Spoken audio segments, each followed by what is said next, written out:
ललित भाई नमस्कार। सर नमस्कार। मेरी ऑडियो आ रही है? हाँ हाँ, ऑडियो क्लियर है आपकी। बाकी जी। मित्र भी धीरे धीरे जुड़ रहे हैं। अभय जी, कृपा शंकर, विकास जी, आप सभी मित्रों का स्वागत है हार्दिक। कैसे हैं अभय जी? आज पूजा पाठ करके बिल्कुल फ्रेश। आवाज आवाज आपकी आवाज म्यूट है। बेचन जी, बहुत बहुत स्वागत है। जी सर, नमस्कार सर। बहुत बहुत बहुत स्वागत है मित्र।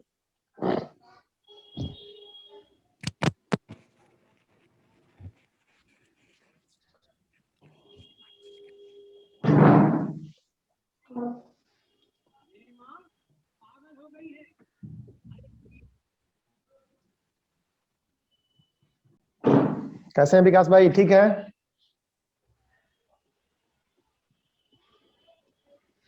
परिचय करा दूं, आप ललित मैनी जी, आप लोगों का नाम दिख रहा होगा ग्रीन शर्ट में। आप नमस्कार। पत्रकारिता से लंबे समय से जुड़े रहे हैं और वर्तमान में वकालत पेशे में आप समाज सेवा कर रहे हैं। कई सारे ऐसे लोग आते हैं, ऐसे मित्र आते हैं जिनके पास कानूनी सहायता लेने के लिए विकल्प नहीं रहता है, आर्थिक मदद के लिए कोई बहुत ज्यादा उनके पास रिसोर्सेज नहीं रहती है। आप उनके लिए भी खड़े रहते हैं, सदा तत्पर रहते हैं। और बाकी ये हम लोगों की कम्युनिटी है। सबको मेरा नमस्कार। और ललित भाई, ये कम्युनिटी है हम लोगों की, अलग अलग मित्र है। अपना परिचय देंगे तो आप तक पहुंचेगा एक एक करके, और भी दो चार मित्र जुड़ जाते हैं, फिर इसका सेशन स्टार्ट करेंगे। और डिजिटल पत्रकारों को लेके बहुत सारे भ्रम की स्थिति होती है, जो कि प्रिंट मीडिया में अपना एक कल्चर सेट है, इलेक्ट्रॉनिक में कल्चर सेट है, लेकिन डिजिटल पत्रकारिता में बहुत ज्यादा कल्चर सेट नहीं है। तो ये हम लोगों का एक प्रयास है कि भाई धीरे धीरे अलग अलग मुद्दों पे एक ऐसा इकोसिस्टम क्रिएट किया जाए जो सबके लिए लाभदायी हो, लाभकारी हो, और सबके लिए एक रास्ता मार्ग प्रशस्त कर सके। तो पिछले दिनों जैसा कि मुद्दा आप लोगों के सामने आया, और दिशा रवि की गिरफ्तारी बड़ी चर्चा का विषय बनी हुई है। और इस पे बहुत दो पक्ष, जैसा कि हमेशा चर्चा करते हैं कि अभिव्यक्ति की आजादी ठीक है नहीं है, और कुछ लोग कहते हैं कि अभिव्यक्ति की आजादी के नाम पे आप कुछ भी नहीं कह सकते, देश तोड़ने की बात नहीं कह सकते। तो इन्हीं सारे विषयों पे बहुत सारी बारीकियां हैं। एक भय की स्थिति उत्पन्न हो रही है, और कई सारे पेरेंट्स से भी बात हुई और ये रिपोर्ट्स भी आई कि पेरेंट्स सोशल मीडिया पे अपने बच्चों तक की एक्टिविटी को लेकर सजग हो गए हैं कि भाई कब कौन से जाल में फंस जाए, या कब किसको गलत फंसा दिया जाए। बहुत सारे मुद्दे हैं दोनों पक्षों से रिलेटेड।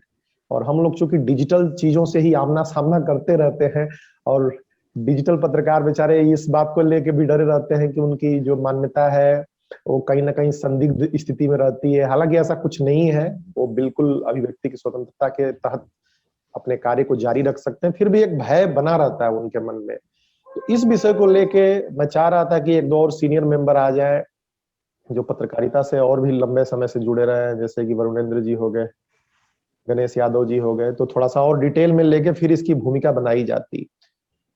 बेचन जी, लंबे समय से आप भी जुड़े रहे हो। राम जी भाई, आप दिखा सकते हैं अपना बैकग्राउंड, अपना चेहरा?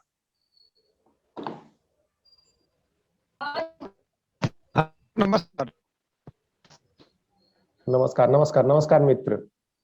पुखराज जी कैसे हैं? ठीक हैं? बढ़िया बढ़िया सर, नमस्कार। चलिए। बेचन जी, आपके यहाँ समस्या बनी रहेगी, लग रहा है कि वो नेटवर्क वाली, इनका नेटवर्क ही नहीं आता है, और इनका अकेला नेटवर्क नहीं आता है। आवाज खड़खड़ खड़खड़। कृपा शंकर जी, लंबे समय से आप जुड़े रहे हैं, चर्चा की शुरुआत मैं आपसे ही करना चाहूंगा। और कानून को लेके एक भय रहता है लोगों में। पत्रकार के तौर पे क्या देखते हैं आप? अपने संदर्भ में भी आप कई बार ऐसा लगा होगा कि कहीं कोई गलत ना हो जाए, कहीं कुछ गलत दूसरे लोगों के संदर्भ में भी आपने स्टडी किया होगा। क्या भय व्याप्त है? किस तरीके की सोचते हैं कानून को लेके पत्रकार? किस तरीके के सोचते हैं? क्या स्थितियां आपके सामने आई है? थोड़ी चर्चा आगे बढ़ाएं, फिर उसके बाद आगे लेके चलेंगे हम क्रमवार तरीके से। कृपा शंकर भाई, अपना परिचय। सबसे अपना पहले सभी लोगों परिचय, को नमस्कार। थोड़ा सा रोक दो मैं एक बार। किसी को भी चर्चा शुरू करने से पहले थोड़ा सा अपना परिचय जरूर दे दे, अपने पोर्टल और कार्य क्षेत्र का नाम बता दे, ताकि हमारे विशेष जो आए हुए हैं एक्सपर्ट थोड़ा वो भी जान सके और आपस में भी परिचय हो सके। जी जी सबसे जारी सबसे करें पहले प्लीज। सभी लोगों को नमस्कार। मैं कृपा शंकर नमस्कार। चौधरी और तहकीकात न्यूज का मैं ब्यूरो चीफ गोरखपुर हूँ। और यहाँ पर लगभग पत्रकारिता क्षेत्र में मेरा 20 वर्षों का अनुभव रहा है। प्रिंट मीडिया और सोशल मीडिया दोनों मिलाकर के मैंने काम किया है। तो सर आज का विषय तो काफी ज्ञानवर्धक कहा जा सकता है सभी लोगों के लिए। और कहीं ना कहीं इस विषय से सभी लोग प्रभावित भी रहते हैं या मन में अंदेशा भी रहता है कि प्रभावित हो सकते हैं। तो जहां तक इस विषय की बात करें सर, अपने कानून की बात करें, भारतीय संविधान में जो आर्टिकल 19 के अंतर्गत मिला हुआ है, संवैधानिक अधिकार जो हमें मिला हुआ है, अगर उसकी चर्चा करें तो है तो ये सही के लिए, लेकिन कहीं कहीं ये देखा जा रहा है कि वास्तव में इसका दुरुपयोग भी हो जाता है। तो उसी सही और गलत के बीच में देखते हुए ये आजकल का जो समय हो गया है, रवि की गिरफ्तारी की बात करिए या सोशल मीडिया पर तमाम कुप्रचार की बात करिए, तो एक असमंजस की स्थिति बनी हुई है कि ऐसा हो या मतलब कि यह जो संवैधानिक अधिकार दिया गया है वो कहाँ तक सही है कहाँ तक गलत है। तो इस विषय पर हम लोगों को भी जानकारी रखना बहुत अति आवश्यक है कि हो सकता है कहीं ना कहीं हमारे शब्दों को कहीं से घेर करके हम लोग भी फंस सकते हैं। कहने का प्राय है कि कहीं पर कहीं त्रुटि हो जाए तो कहीं फंस सकते हैं हम लोग। तो इसलिए अब हम लोग के बीच में शायद बुलाया गया सर जो काफी इससे संबंधित विधि से संबंधित ही हैं, तो उनसे ज्ञान प्राप्त करना चाहेंगे कि हाँ क्या क्या सावधानियां बरती जाएं और क्या क्या चीज इसमें ध्यान रखा जाए। नहीं नहीं, सही मिथिलेश आपने कहा। कोई ऐसा अनुभव आया होगा आपके टाइम में जैसे लगा होगा कि प्रशासन ने गलत फंसा दिया, कभी ऐसा आया होगा, या कभी ऐसा लगा होगा कि एक पत्रकार के तौर पे मैंने यहाँ गलती कर दी इस पॉइंट पे? कोई थोड़ा सा रियल टाइम एक्सपीरियंस, आप लंबा कैरियर रहा है आपका, थोड़ा बात खुलेगी, थोड़ा समझ में आएगी। नहीं तो एकेडमिक चर्चा की बजाय मैं चाहता हूं कि थोड़ा सा इंगेजिंग चर्चा हो और रियल चीजों पे हम बात करें। नहीं तो गूगल पे तो सब कुछ है ही और बताएंगे ललित जी। तो कोई ऐसा अनुभव आया हो, कोई ऐसा टाइम आया हो जब लगा हो कि यहाँ गलत हो गया यार, या यहाँ गलत फंसा दिया गया है मुझे या मेरे किसी मित्र को, जो भी हो। ये हाल ही की सर एक घटना मैं याद दिलाऊंगा। जैसे कोरोना काल की घटना थी, हमारे एक मित्र हैं वो चैनल में ही मतलब कि ग्रुप के ही थे, वो डीएम साहब के संबंध में डीएम साहब को कोरोना की कुछ शिकायत हो गई, मतलब ऐसा उन्हें सूत्रों से ऐसा पता चला। इस खबर को उन्होंने चला दिया कि मतलब कि हाँ डीएम साहब को कोरोना के शिकार हो गए। इस खबर के बाद क्या हुआ कि डीएम साहब ने उनके ऊपर एक्शन ले लिया। उसके बाद उनकी गिरफ्तारी तक की नौबत आ गई उनके ऊपर इस तरीके का। हालांकि बाद में दबाव देकर के, आपसी दबाव देकर के फिर इस चीज उनको निकाल लिया गया। लेकिन कुछ समय तक सारे लोग परेशान हो गए कि हाँ हमारी इस खबर को चलाने से या इस टाइप का करने से हमारे ऊपर एक्शन ले लिया गया। तो इस टाइप की घटनाएं तमाम हो जाती हैं लाइफ में। कई ऐसी घटनाएं हुई कि जिनसे सीख लेने की बात कर सकते हैं और वास्तव में ये जानने योग्य है कि हाँ आर्टिकल 19 मतलब इस संवैधानिक अधिकार से कितना हम सजग रहें और कितनी जानकारियां हम प्राप्त करके अपने आप को सुरक्षित रख सकें। सार्थक है, सार्थक है। बहुत बहुत धन्यवाद कृपा शंकर जी। आप गोरखपुर से हैं, तहकीकात न्यूज देखते हैं आप। एक और मित्र जुड़ रहे हैं, सीनियर पवन जी। चर्चा को जारी रखते हैं। पुखराज भाई, कोई अनुभव है विषय से संबंधित? आप लोग फोकस रखिएगा क्योंकि दूसरे विषय हम लोग दूसरी मीटिंग में कवर करेंगे। तो कानून से कभी आमना सामना हुआ है, कभी चीजें हुई हैं जहां लगा हो कि मुझसे गलती हो गई या गलती से फंसा दिया गया? पुखराज जी अपना परिचय दें और दो बातें कहें।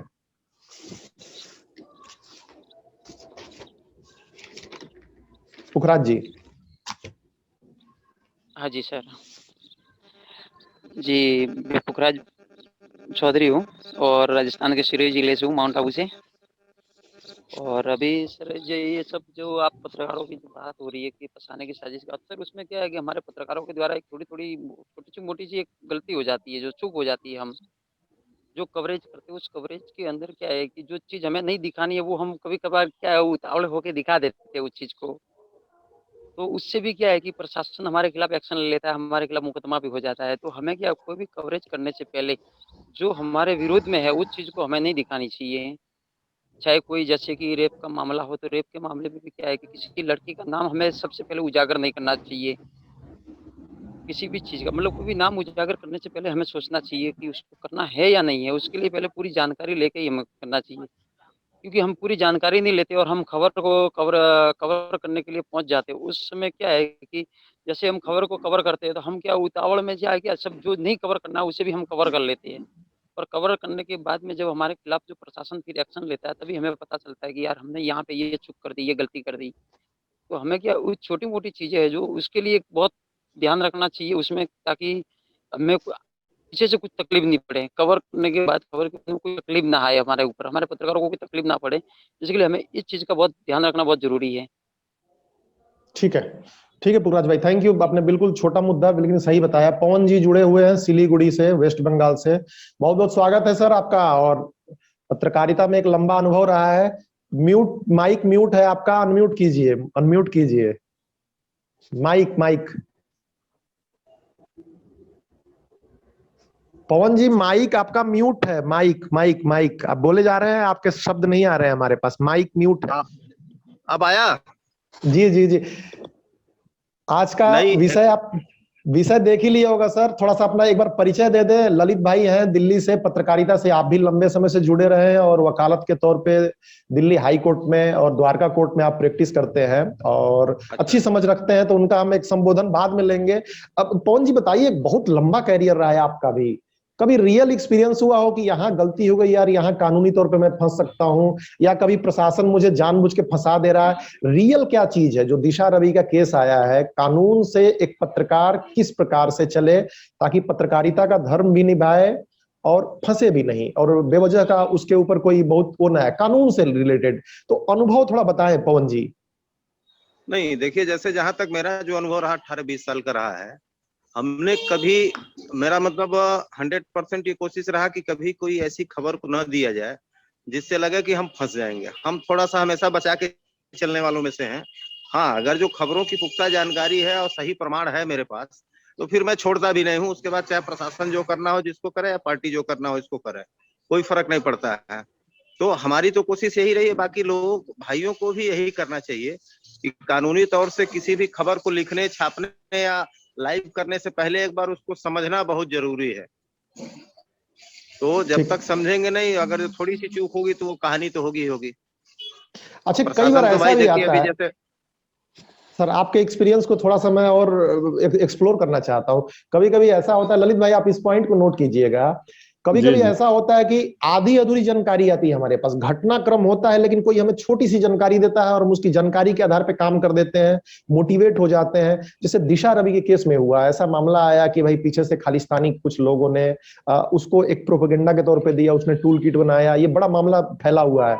हम भी सामना करते हैं किसी क्राइम से रिलेटेड, और अंदर चाल कुछ और होती है और पत्रकारिता में जल्दबाजी में हम कुछ खबर और दे देते हैं, चाहे पुष्ट हो चाहे अपुष्ट हो। नहीं, या देखिए, जल्दबाजी में ये स्थिति तो आएगी मिथिलेश जी 100%। जल्दबाजी में अगर बिना बिना हाँ नहीं, अगर जो बिना सोचे समझे कोई काम करेंगे तो ये तो 100% आएगा। हाँ ठीक है, आपको आगे निकलना है तो उन सारे नियमों कानूनों को थोड़ा सा बच के आप आगे निकलिए ना। बाद में पूरी पुख्ता जानकारी आने के बाद उसकी पूरी खबर को आप पोस्ट कीजिए या कुछ कीजिए। एक मतलब शुरुआती सूचना तो आप दे दीजिए कि ये चीजें हैं, लेकिन उसमें डिटेल्स मत दीजिए जिससे आपको फंसने के चांसेस हो। अच्छा, लेकिन ऐसा भी तो आता है सर कि कई बार सही जानकारी देने पे भी प्रशासन हमारे खिलाफ हो जाता है, तो पत्रकारिता का धर्म कैसे बैलेंस करें? कोई अनुभव हो, कोई ऐसा वाकया हो, थोड़ा बताएं, थोड़ा बच्चों को पता चले जो आगे भी वीडियो देखेंगे। नहीं देखिए, पहली बात नहीं, मैं तो सुनिए, मैं बता दूं, मैं वही डर के पहली बात तो कोई काम नहीं करता हूँ। और पत्रकारिता का जहां तक अनुभव है मेरे पास ना, मैं आपको बता दूं कि मैं कभी भी ऐसा कोई काम, हाँ अगर जो कोई मान लीजिए ज्यादा सताने या परेशान करने की कोशिश कर रहा है तो मैं तो सीधा लड़ जाता हूँ, भाई चलो कोर्ट में आके समझ लो या मेरे खिलाफ मुकदमा कर दो, जो करना हो कर लो। तो चूंकि जब अगला गलत है ना, तो जाहिर सी बात है किस तरह का कोई स्टेप नहीं लेगा प्रशासन, चाहे पुलिस हो, चाहे प्रशासनिक अधिकारी हो, चाहे जो भी हो। तो आपको सबसे पहले अपने आप को सुरक्षित करना है खबरों को लेके, और जैसे जैसे आप खबरों को लेके सुरक्षित करेंगे वैसे वैसे चीजें आपकी खुद ब खुद अपने आप बनती जाएंगी। ठीक ठीक ठीक ठीक, चलिए बहुत बहुत धन्यवाद सर, बहुत बहुत धन्यवाद। ना मिथिलेश जी, मैं बता दूं, मैं ज्यादा टाइम नहीं दे पाऊंगा। कोई बात नहीं सर, कोई बात नहीं, आप इतना आपने बताया। यहाँ मैंने यहाँ हम भारतीय घोष के साथ हैं, उनका एक प्रोग्राम कवर करने जा रहे हैं, तो इसलिए अब यहाँ तो चुनावी माहौल हो गया है ना। ना सर, जारी रखिए, बिना चुनाव के लोकतंत्र कैसे आगे बढ़ेगा पवन जी। चलिए, बहुत बहुत thank you sir, thank you आपका। बेचन भाई, अगर नेटवर्क आ रहा हो बेचन भाई तो थोड़ा इसी विषय पे अपना राय दें, और अपना एक अच्छा अनुभव रहा है प्रशासन से, आप 1 to 1 डील करते हैं, आप उनमें से हैं कि डीएम के ऑफिस में घुस के सीधे बात करने वालों में से हैं। तो बेचन भाई क्या अनुभव रहा है, कहाँ सावधानी रखनी चाहिए, थोड़ा कोई अनुभव कोई वाकया हो तो बताएं बेचन भाई, परिचय देके।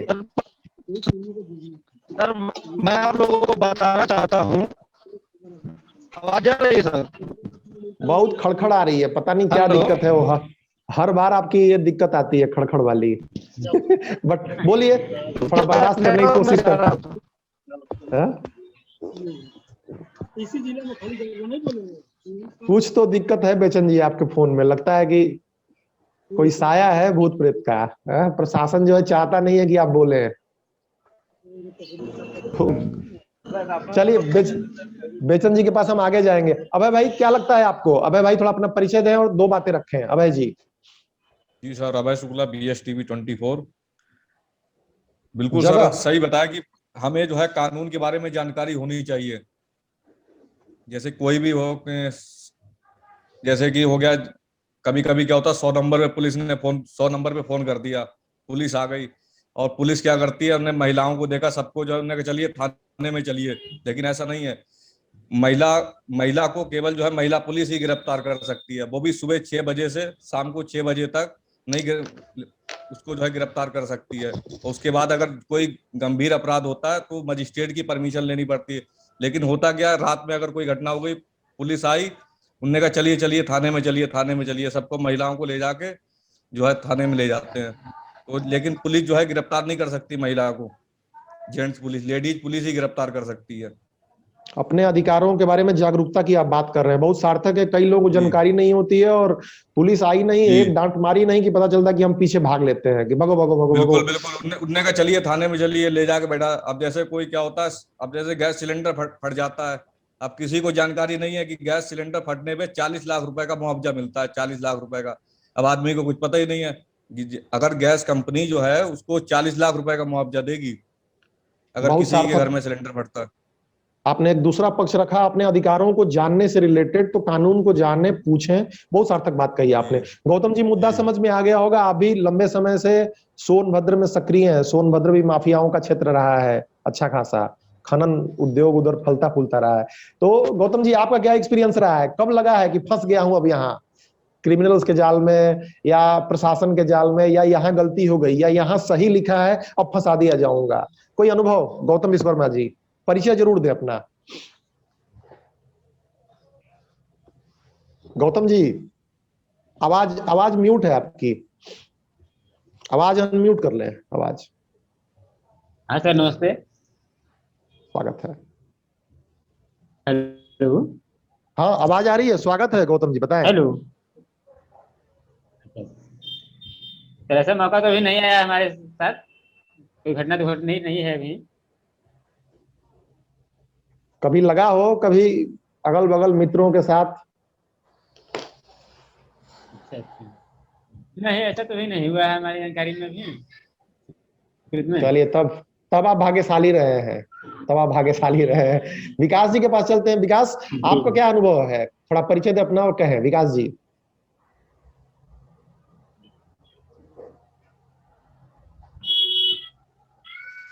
म्यूट है आपका, म्यूट है, अनम्यूट कर लीजिए। आपके बाद चलते हैं ललित भाई के पास, फिर वो अपनी राय रखेंगे इस पे। विकास जी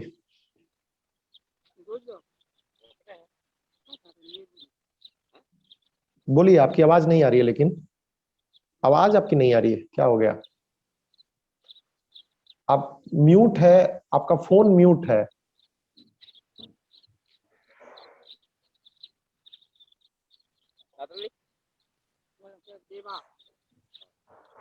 विकास जी अपना फोन अनम्यूट करें फिर बताएं। चलिए लगता है किसी कारणवश आवाज नहीं पहुंच पा रही है। राम जी भाई कुछ कहना चाहेंगे, लंबे समय से सामाजिक क्षेत्र में सक्रिय। हाँ बोलिए विकास जी, बोलिए प्लीज। हाँ सर, बोल रहा था जी। सारी चीजें होते हुए भी कभी कभी प्रशासन सुनती नहीं है ना हम लोगों की, सबसे बड़ी समस्या तो वो है। ठीक है। ऐसी तो उनको भी जानकारी नहीं है नियम और कानून की। आवाज आ रही है सर? हाँ हाँ बोलिए, सुन रहे हैं हम लोग। तो ये तो ज्यादती हुई ना उनकी, वो सुनना ही नहीं चाहते हम लोगों की। अच्छा, किन बातों पे? कोई कभी कोई वाकया हुआ हो, कोई घटना हुई हो तो आप बता सकते हैं, थोड़ा समझ में आया हम लोगों को डिटेल में। अभी सर ऐसे ही लॉकडाउन का ही बात था, जैसे सभी लोग न्यूज कवरेज के लिए जाते हैं या करते हैं, तो उनमें ये होता है कि तुम लोग क्या हो, ये वो, कोई डिजिटल चैनल नहीं है, हम लोग नहीं मानते, इस तरह की चीजें होती थी।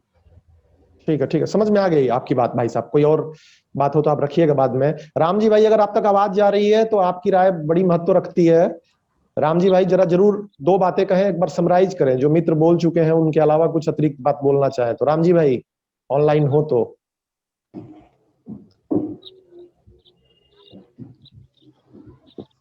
बेचन भाई, राम जी भाई बोलिए।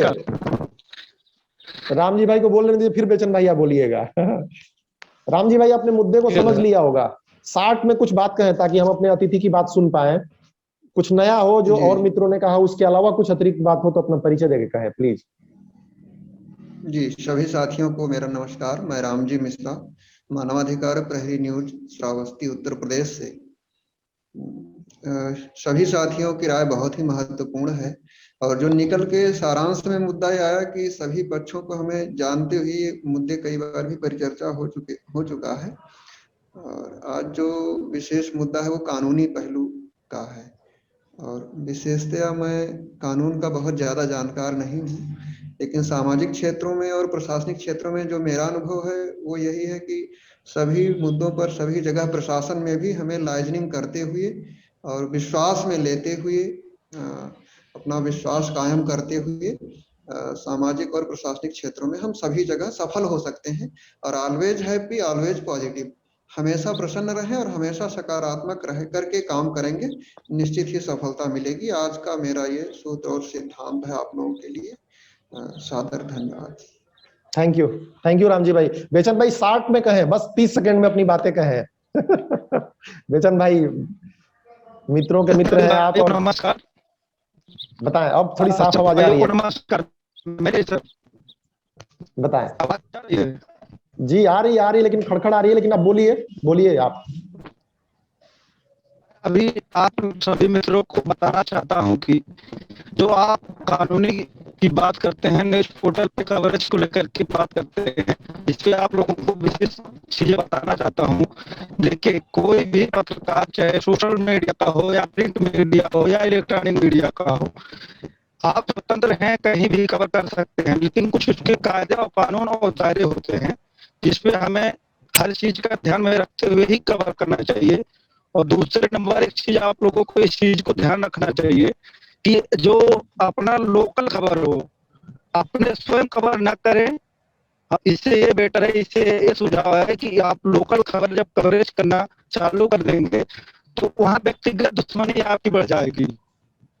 व्यक्तिगत दुश्मनी बढ़ने से आप लोगों के लिए समस्या होती है, तमाम प्रकार की दुश्मनी पैदा होती है। तो मेरा सुझाव है कि लोकल खबर पर ज्यादा फोकस न करें, लेकिन अपने रिपोर्टों के माध्यम से करें, स्वयं न करें। इस चीज को विशेष ध्यान रखें। और दूसरे नंबर, आप एक भाई ने कहा कि हमारा पोर्टल रजिस्ट्रेशन नहीं है, लोग हमको रोकते हैं खबर करने में। ऐसा नहीं है। मैं आप लोगों को बताना चाहता हूँ कि कोई भी पोर्टल जो होता है या सूचना विभाग से, जो आपने कहा कि पत्रिका आपका रजिस्टर है और आपका चैनल नहीं है, इससे मैं बताना चाह रहा हूँ आप लोगों को, ये बताना चाह रहा हूँ कि जो वेब चैनल होता है वो हमारा अंतरराष्ट्रीय लेवल पे रजिस्टर्ड होता है। हालांकि जो हम डोमेन और होस्टिंग वगैरह लेते हैं, हमें सूचना विभाग से रजिस्ट्रेशन की कोई आवश्यकता ही नहीं है। जब हम अंतरराष्ट्रीय लेवल पे ही रजिस्टर्ड है तो हमको क्या आवश्यकता है सूचना विभाग से? तो हम गलत कर रहे हैं। ना बिल्कुल आपका पॉइंट पहुंच गया है, और मुझे लगता है कि अब ललित भाई के पास चलना चाहिए। ललित भाई का परिचय मैं एक बार और करा दूं, हमारे परम मित्रों में से हैं और पिछले करीब 12 साल से हम लोग जुड़े हुए हैं आपस में, लेकिन इनका परिचय इससे ज्यादा है। आकाशवाणी में आप काम कर चुके हैं, कई पत्र पत्रिकाओं में ललित जी काम कर चुके हैं, और वर्तमान में पिछले करीब 3-4 सालों से दिल्ली हाई कोर्ट में आप सेवा दे रहे हैं। जिंदगी लाइफ फाउंडेशन के नाम से उन लोगों की भी आप मदद करते हैं जो जिनके पास कोई आर्थिक सहारा नहीं होता है। ललित भाई, आप समझ पाए होंगे डिजिटल पत्रकारों की समस्याओं को।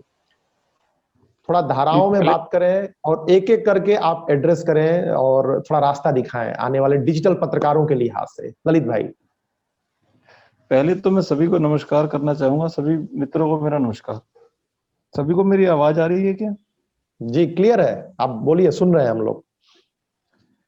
देखिए, पत्रकारिता जब हम शुरू करते हैं, जिस दिन हम पत्रकारिता के एक पेशे पे चले जाते हैं, तो उस दिन हम ये तो हमारा धर्म बन जाता है कि जो समाज में बुराई है उस बुराई को समाज के सामने लेके आना, जो छुपी हुई बुराइयां हैं उनको समाज के सामने लेके आना, जिससे प्रशासन को, देश को, नेताओं को उस बात का पता चल सके। हालांकि वैसे पता रहता है सब कुछ, लेकिन अगर पत्रकार जो होता है उस चीज को समाज में लेके आता है तो उसका निदान निकालने में आसानी हो जाती है।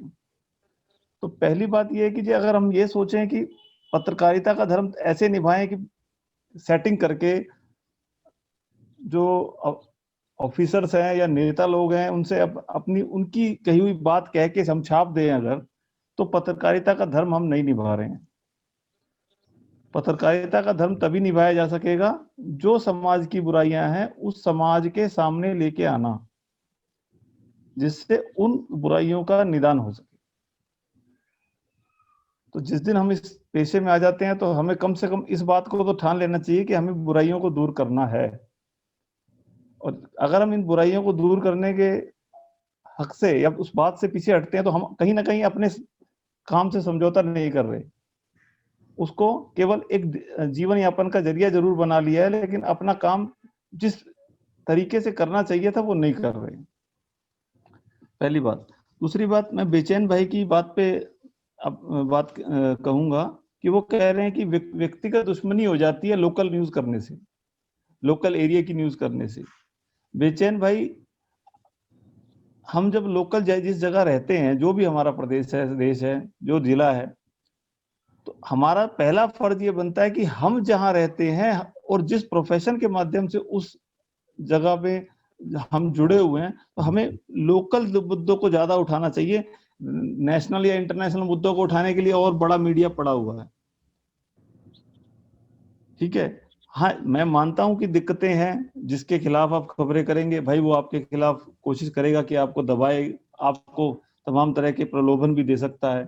भाई आजकल पत्रकारिता में भी पैसे का बोलबाला हो गया है, भाई पैसे लेके खबर दबाई जाती है, पैसे लेके खबर उठाई जाती है। तो मेरा तो ये मानना है कि अगर हम प्रशासन के डर से या किसी एफआईआर के डर से केवल लोकल मुद्दों को नहीं उठाएंगे तो हम अपने जो प्रोफेशन है उसके साथ न्याय नहीं कर रहे। अब मैं बात करता हूं अभय भाई की। अभय भाई ने कहा था कि थाने में महिलाओं को रात को नहीं ले जाना चाहिए, ये एक कानून है। देखिए, कानून बहुत से हैं जिनके बारे में हमें जानकारी ही नहीं होती। जब जानकारी के अभाव में क्या रहता है कि जो भी उस क्षेत्र का अधिकारी है, पुलिस वाला है या अन्य कोई अधिकारी है, वो अपनी मनमानी करता है। तो हमें ये चाहिए कि देखिए, हर चीज के बारे में नॉलेज हो पाना असंभव है, लेकिन हमें ये चाहिए कि टाइम टू टाइम जैसी जैसी परिस्थितियां हमारे सामने आती हैं, जो भी परिस्थिति आती है, चाहे पुलिस से रिलेटेड आए या एसडीएम से रिलेटेड आए या अन्य किसी विभाग से रिलेटेड आए, तो उसके बारे में पहले तो हम ये जानकारी जुटा लें कि ये जो सामने वाला कर रहा है वो ठीक कर रहा है या नहीं कर रहा है। बिना जानकारी के अगर आप उस पे रिएक्ट कर देते हैं, मान लीजिए, तो रिएक्ट करने पे ये हो सकता है कि वो उल्टा रिएक्ट कर, मान लीजिए हमारे खिलाफ कोई एफआईआर करा दे, हमारे खिलाफ कोई अदर एक्शन ले ले। तो पहले तो उस विषय में जानकारी, आजकल जानकारी गूगल पे हर टाइम अवेलेबल है, नहीं तो किसी भी सहयोगी से, किसी साथी से इस बारे में जानकारी ले सकते हैं कि भाई ये जो अधिकारी कर रहा है ये कानून के हिसाब से ठीक कर रहा है क्या। अगर वो कानून के हिसाब से ठीक नहीं कर रहा है तभी उस पर एक्शन करें, तभी उस पर खबर करें, उसके बिना खबर ना करें। क्योंकि अगर वो कानून के हिसाब से ठीक कर रहा है और आपने उस पर खबर कर दी तो फिर आपके एक्शन लेने का उसका अधिकार बन जाएगा। तो खबर करने से पहले कम से कम एक बार चेक जरूर कर लें कि आप जो खबर कर रहे हैं वो ठीक कर रहे हैं, कानून के हिसाब से वो क्या कहती है। तीसरी बात, अब हम दिशा रवि पे आ जाते हैं। दिशा रवि के मामले में ये है कि जी उसने टूल किट में कमेंट कर दिया या उसमें एडिटिंग कर दी।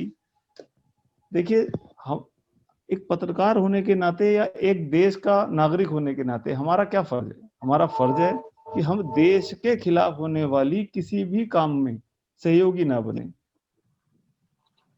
दूसरा, उस देश के खिलाफ होने वाले काम में सहयोगी बनने के साथ साथ हमें कोई ऐसा काम नहीं करना चाहिए जो देश के खिलाफ हो। कभी कभी देश के खिलाफ गलती से भी हो जाता है, हमें उस बात को मानना पड़ेगा कि हमने कोई गलत काम कर दिया या हमसे हो गया। तो जब भी आप खबरों का ट्रांसफर करते हैं, आपको सोशल मीडिया के माध्यम से या अन्य किसी माध्यम से खबरें आपको मिल जाती हैं और आप उतावलेपन में, जल्दीबाजी में कि भाई वो दूसरा फलाना अखबार छाप ना दे, फलानी वेबसाइट चला ना दे, फलाना चैनल चला ना दे, मैं उससे पहले कर दूं, तो कम से कम उनको एक बार चेक जरूर कर लें कि आप जो चीजें पब्लिश करने जा रहे हैं, छापने जा रहे हैं, बोलने जा रहे हैं, कहीं वो देश की छवि को, समाज की छवि को कोई नुकसान पहुंचाने वाले तो नहीं। और फिर भी कोई, आप इन सब बातों का ध्यान रखने के बाद भी अगर कोई प्रशासन का अधिकारी आपको परेशान करता है, कुछ करता है, तो उसके खिलाफ भी संबंधित धाराओं में एक्शन हो सकता है। घबराने की जरूरत बिल्कुल नहीं है। कानून में सभी के लिए प्रावधान है। हो सकता है कि कुछ देर के लिए कोई अधिकारी अपनी पावर का मिसयूज करके आपको परेशान कर दे, ये हो सकता है, मैं मानता हूं, लेकिन वो लगातार आपको परेशान नहीं कर पाएगा। कानून में उसके खिलाफ भी प्रावधान बने हुए हैं। एक बात मैं और कहना चाहूंगा कि सत्य परेशान जरूर हो सकता है, हार कभी नहीं सकता। उसकी हार नहीं हो सकती, ये मन में धार लें, क्योंकि पत्रकारिता का काम ही ऐसा है। समाज में जिम्मेदारी का काम पत्रकार का है। तो अपना धर्म जिम्मेदारी के साथ निभाएं, किसी से डरने की जरूरत नहीं है। बस एक छोटी सी सावधानी की जरूरत है कि हम गलत प्रसार ना करें किसी भी चीज का, उसको एक बार चेक कर लें। बहुत सार्थक बात आपने कही ललित भाई, बहुत बहुत धन्यवाद आपका। कुछ एक बातें हैं जैसे ललित भाई की, मान लीजिए खबरें डाल रहे हैं हम और सही चीजों से, बाकी सारी चीजों से ध्यान रख लिए, तो कुछ ऐसी कॉमन धाराएं जो पत्रकारों को जाननी चाहिए, जो सामान्यतः पुलिस वाले या प्रशासनिक अधिकारी सामान्य चीजों में लगाते हैं, जैसे कि सरकारी काम में बाधा डालने के संदर्भ में, तो इसमें कौन कौन सी धाराएं लगती हैं? अगर 2-3 चीजें आप बता सके तो थोड़ा सा हम लोग उस पर रिसर्च कर सकेंगे। देखिए, सरकारी काम में बाधा डालने के आईपीसी के 2 सेक्शन हैं, एक 353, 353 और हेलो जी सुन रहे हैं आप, बोलिए प्लीज बोलिए। एक 332 आईपीसी की 3 जनरल, जो सरकारी अधिकारी अपने पावर का मिसयूज करके इन धाराओं का इस्तेमाल पत्रकारों के खिलाफ या अन्य किसी समाज सेवी के खिलाफ करते हैं। लेकिन बिल्कुल घबराने की जरूरत नहीं है, उनका काम है, वो करते हैं, मिसयूज वो करते रहेंगे। हम कितना भी बोल लें, कितना भी समझा लें, वो करते रहेंगे।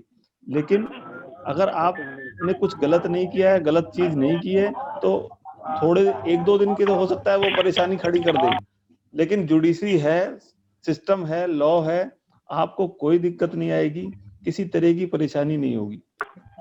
बिल्कुल सार्थक आपने बात कही। मिसयूज को रोका नहीं जा सकता। कोई भी अधिकारी हो, अगर मैं भी कहीं अधिकारी होऊंगा और मेरे खिलाफ कुछ बातें कोई करेगा तो मैं भी अपनी पावर का कहीं ना कहीं दुरुपयोग करने की पूरी कोशिश करूंगा, जिससे मैं सामने वाले को दबा लूं। तो इसके लिए कोई पर्टिकुलर नियम नहीं है कि कोई करेगा या नहीं करेगा, ये तो परिस्थितियों पे डिपेंड रहता है। देखिए, अपने तरीके से जहां तक आपकी बात समझ में आई हम लोगों को कि जानकारी जरूरी है, और अलग अलग मुद्दों से रिलेटेड जो कवरेज कर रहे हैं आप, किसी की मदद कर रहे हैं घटनाक्रम की। और जहां तक मुझे समझ में आया ललित भाई, हम लोगों के एक्सपीरियंस है, मैंने जो एक्सपीरियंस किया है, आप सिवान से मेरे ख्याल से निजाम समीर जी जुड़े हुए हैं, और बहुत बहुत स्वागत है आपका, पहली मीटिंग में आप जुड़ रहे हैं, लेकिन अंतिम समय में आए हैं, इसीलिए समय की अनुपलब्धता है। बट थोड़ा सा इसको समराइज में करता हूँ आगे के मुद्दे को। ये समझ में आता है कि अगर पुलिस का कोई एक व्यक्ति आपके खिलाफ है, तो आप ये ना समझे कि पूरी पुलिस डिपार्टमेंट ही आपके खिलाफ है। अगर न्यायपालिका में कोई एक व्यक्ति खिलाफ है। निजाम जी, थोड़ा मैं कंटिन्यू कर लेता हूँ क्योंकि अंतिम 3-4 मिनट बचे हुए हैं और बंद हो जाएगा ये, इसीलिए मैं थोड़ा आपको रोकूंगा। मैं स्वागत आपका करता हूँ। और म्यूट कर दिया है, आपके पीछे से बैकग्राउंड से आवाजें आ रही हैं, सॉरी। तो संस्था आपके खिलाफ नहीं है, आप किसी व्यक्ति के खिलाफ बोल सकते हैं। जैसे आज ही मैं एक खबर पढ़ रहा था इधर अपने बलिया डिस्ट्रिक्ट में कि कोई सपा नेता बोले हैं कि भाई इस पर्टिकुलर पुलिस डिपार्टमेंट का थाने के एसएचओ जो है इस तरह की गतिविधि कर रहे हैं लोगों को फंसाने की। और उसके आगे एक लाइन पढ़ी जो बड़ी ध्यान रखने वाली है, और एसएचओ पुलिस डिपार्टमेंट की छवि को धूमिल कर रहे हैं। तो आप देखिए, पुलिस वालों को आप उसको बोल भी सकते हैं किसी एक व्यक्ति की कुछ गलती कर रहा है, और पूरे डिपार्टमेंट को आप न लपेटे, पूरी संस्था पे विश्वास रखें। अगर कोई एक व्यक्ति, यहां तक कि संविधान का अधिकार ये बोलता है कि आप प्राइम मिनिस्टर की आलोचना कर सकते हैं, लेकिन प्राइम मिनिस्टर की आलोचना करते करते कभी ऐसा ना हो कि आप देश के खिलाफ एजेंडा चलाने ही लग गए। मुझे लगता है ललित भाई मैं सही पकड़ रहा हूं इस चीज को, जो क्योंकि आप प्राइम मिनिस्टर की आलोचना कीजिए, राष्ट्रपति की आलोचना कीजिए, व्यक्ति की आलोचना कीजिए, संस्थाओं की आलोचना से सामान्यतः बचिए। और अगर कोई व्यक्ति आपके पास आता है तो देखिए कि वो किस मंतव्य से आया है। नए नए बच्चे हैं, कोई आके बताया कि भाई ऐसा हो गया, इसी के साथ अन्याय हो गया, कई बार अति उत्साह में वो जो है पत्रकारिता कर देता है। एक घटना पे पता चलता है कि उसके पीछे साजिश कुछ और रहती है, और वहां गड़बड़ी हो जाती है उस चीज को लेके। तो थोड़ा इस चीज को ध्यान रखने की जरूरत है। आप सभी मित्रों का बहुत बहुत धन्यवाद। ललित भाई आपने समय निकाला, आपका खास तौर पे धन्यवाद।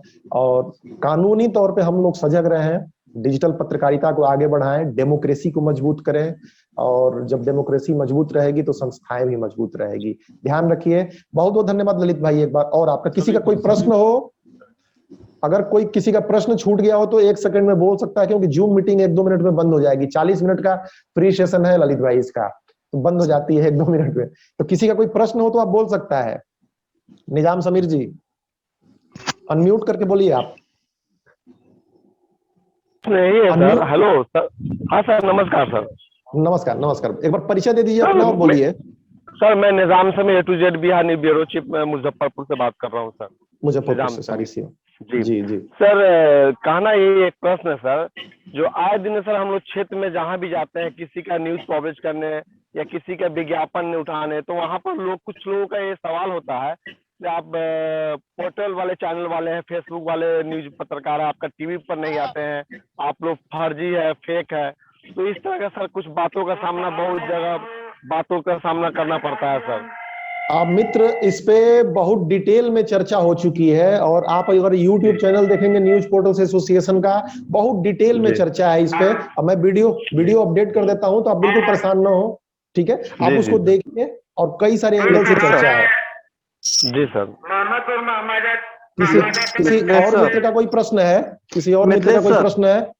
हाँ बताएं प्लीज। हाँ मित्र सर, एक कहना चाह रहे थे कि लास्ट में हम सारे मित्रों को एक राय देना चाहेंगे कि आईपीसी की धाराएं जो आमतौर पर यूज की जाती हैं हमारे जीवन में, पत्रकारिता में, उसका भी हम थोड़ा सा अध्ययन कर लें। अब पत्रकारिता क्षेत्र में से संबंधित भी तमाम जानकारियां हमको गूगल से मिल जाती हैं कि एक पत्रकार को कैसी कैसी सावधानियों से गुजरना चाहिए। रही बात कुछ और विषयों पर ध्यान देने की, तो मतलब ऐसे धाराओं का जरूर ध्यान दें जो किसी व्यक्ति भी से, जैसे कि हमने कहा कि हमको जो अधिकार मिला है संविधान के अंतर्गत से, कि मतलब कि आर्टिकल 19 के अंतर्गत, तो वो हम ध्यान दें कि किसी व्यक्ति विशेष, किसी समाज और देश मतलब व्यक्तिगत और सामाजिक रूप से ठेस पहुंचाने वाली धाराओं का हम बतौर हमेशा ध्यान रखें, क्योंकि अगर उस पर ध्यान नहीं रखेंगे तो हमको दिक्कत होगी। सार्थक है, बिल्कुल सार्थक बात कही आपने। आप सभी मित्रों को बहुत बहुत धन्यवाद देते हैं, और पत्रकारिता आगे बढ़े, क्योंकि डेमोक्रेसी का चौथा पिलर यही है। इसके बिना जो है 3 टांग पे डेमोक्रेसी खड़ी रहती है। मजबूत करें ललित भाई, बहुत बहुत धन्यवाद, बहुत बहुत धन्यवाद। थैंक यू आप सभी मित्रों का, थैंक यू।